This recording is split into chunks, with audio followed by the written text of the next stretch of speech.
नमस्कार, मेरा नाम है शैलेंद्र कुमार और आप देखना शुरू कर चुके हैं भारत वंदन। भारत वंदन के माध्यम से देश दुनिया की तमाम जानकारी और अपडेट्स आप तक पहुंचते रहते हैं। इसी बीच आज हम बात करने जा रहे हैं फॉर्म 17C के बारे में।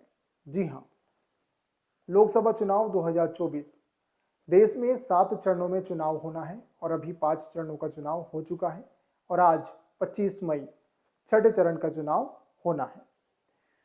इसी बीच लोकसभा चुनाव के वोटिंग को लेकर और आंकड़ों को लेकर लगातार सवाल उठाए जा रहे हैं।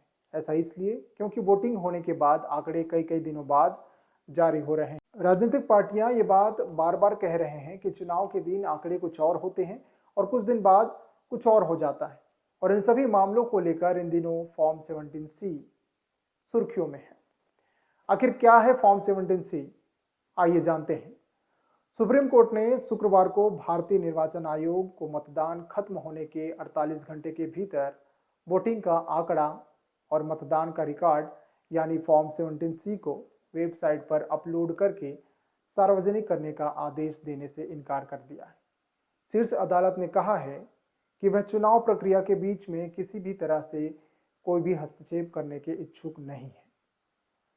चुनाव आचरण नियम 1961 के नियम 49S और 56C के तहत पीठाधीश अधिकारी फॉर्म 17C के भाग 1 में दर्ज वोट का लेखा जोखा इकट्ठा करता है। वोटिंग के बाद पोलिंग एजेंट को भी एक कॉपी दी जाती है। आइए जानते हैं आखिर यह फॉर्म 17C है क्या, जिसको लेकर इतना हंगामा मचा हुआ है और विपक्षी दलों में भी हंगामा किया जा रहा है। फॉर्म 17C में देश भर के मतदान केंद्रों का डाले गए वोटों का रिकॉर्ड होता है। इसमें ढेर सारी जानकारियां भी शामिल होती है। प्रत्येक मतदान केंद्र पर मतदाताओं का आवंटन, बूथ के हिसाब से मतदाताओं की कुल संख्या, वोट नहीं डालने वाले मतदाताओं की संख्या, इलेक्ट्रॉनिक वोटिंग मशीन ईवीएम के माध्यम से डाले गए वोटों की कुल संख्या और पोस्टल बैलेट से डाले गए मतों की कुल संख्या की जानकारी होती है। फॉर्म 17C के दूसरे हिस्से में उम्मीदवारों के साथ साथ प्रत्येक को प्राप्त कुल वोटों का विवरण होता है।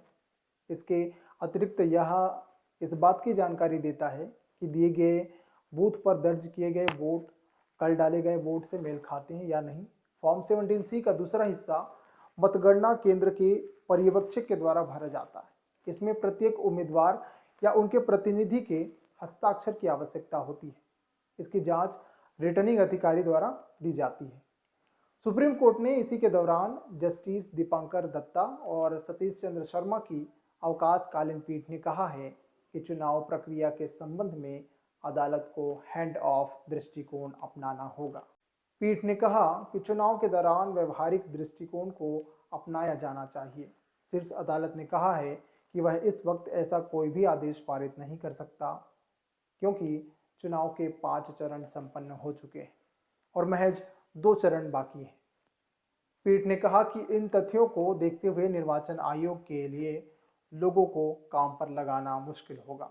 भारतीय राजनीति और चुनाव प्रक्रिया पर नजर रखने वाली गैर सरकारी संस्था association for democratic reforms ADR ने सुप्रीम कोर्ट में 2019 से लंबित अपनी याचिका में एक अर्जी दाखिल कर निर्वाचन आयोग को मतदान खत्म होने के 48 घंटे के भीतर बूथवार मतदान का प्रतिशत और मतदान का रिकॉर्ड फॉर्म 17C भाग 1 को अपने वेबसाइट पर अपलोड करके इसे सार्वजनिक करने की मांग की है। शीर्ष अदालत ने 17 मई को इस याचिकाओं पर विचार करते हुए निर्वाचन आयोग से जवाब मांगा था।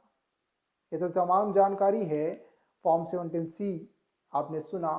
इसी तरह की खबरों के लिए बने रहिए भारत वंदन के साथ। मिलते हैं एक नए जानकारी नए खबर के साथ, तब तक के लिए नमस्कार।